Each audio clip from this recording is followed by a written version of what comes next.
فلک نور کی عمر 13 سے 16 سال کے درمیان ہے، یہ کہنا ہے 3 رکنی اس میڈیکل بورڈ کا جو عدالت نے پچھلی ہیئرنگ میں تشکیل دیا تھا۔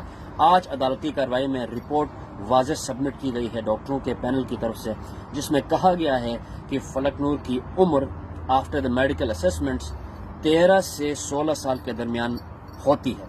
اب اگر اس 13 سے 16 سال کا جو عدالت میں جمع کرایا گیا ہے ڈاکٹرز کی طرف سے، اس کو ڈی کنسٹرکٹ کیا جائے تو یعنی کہ یہ 13 سال سے 16 سال کے درمیان ہے، یعنی کہ 16 سے نیچے ہی ہے۔ اگر اس کو اس کے درمیان کا ہائیسٹ ویلیو بھی دیا جائے تو اگر اس کو 15 سال 364 دن بھی ڈکلیئر کیا جائے، جو کہ ڈاکٹروں کی رپورٹ کے مطابق آیا ہے کہ 16 سے نیچے ہے 13 سے اوپر ہے، تو ان دیٹ کیس بھی فلک نور لیگلی مائنر کنسیڈر ہوتی ہے۔ لیکن تعجب کی بات یہ ہے کہ مخالف وکیل کی دلائل کے بعد اور عدالت میں ایک اور کانفلکٹنگ ڈسکشن کے بعد اب فلک نور کی اس ایج کے معاملے کو ڈی این اے ٹیسٹنگ کے لیے پروپوز کیا گیا ہے۔ حیران کن بات ہے کہ نظام مسلسل بے نقاب ہوتا جا رہا ہے، کیونکہ پہلے نادرہ کے رپورٹ کو جٹلایا گیا، اسکول ایڈمیشن سرٹیفکیٹ کو جٹلایا گیا، والد کی طرف سے یہ ڈاکیومنٹیشن کی والدہ کا آپریشن ہوا تھا، آپریشن کی تاریخ، آپریشن کے ڈاکیومنٹس جب بچی کی پیدائش ہوئی ہے، ان سب ڈاکیومنٹس کو جٹلانے کے بعد ایک میڈیکل بورڈ کے قیام کی بات کی گئی۔ آج میڈیکل بورڈ کا فیصلہ آ گیا کہ اس کی عمر 13 سے 16 کے درمیان ہے، یعنی کہ 13 سے اوپر ہے، 16 سے نیچے ہے۔ اب یہ بھی ایک اوپن اینڈ شٹ دلیل یہاں پر بنتی ہے، لیکن اس کے باوجود ایک اور مرحلے کی طرف لے کے جانے کی بات ہوئی ہے، ڈی این اے ٹیسٹنگ کی طرف بات جا رہی ہے۔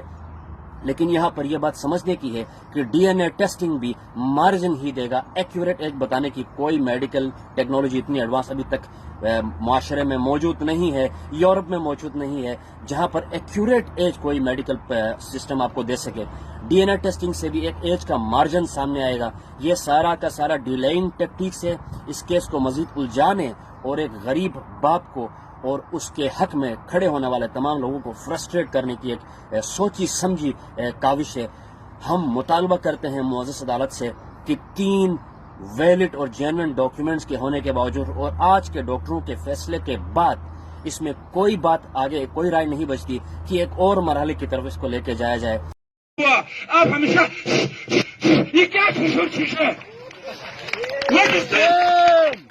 24 گھنٹے ناچتے ہو، 24 گھنٹے گاتے ہو اور صرف جو ہے عیاشی کی طرف پڑے ہوئے ہو۔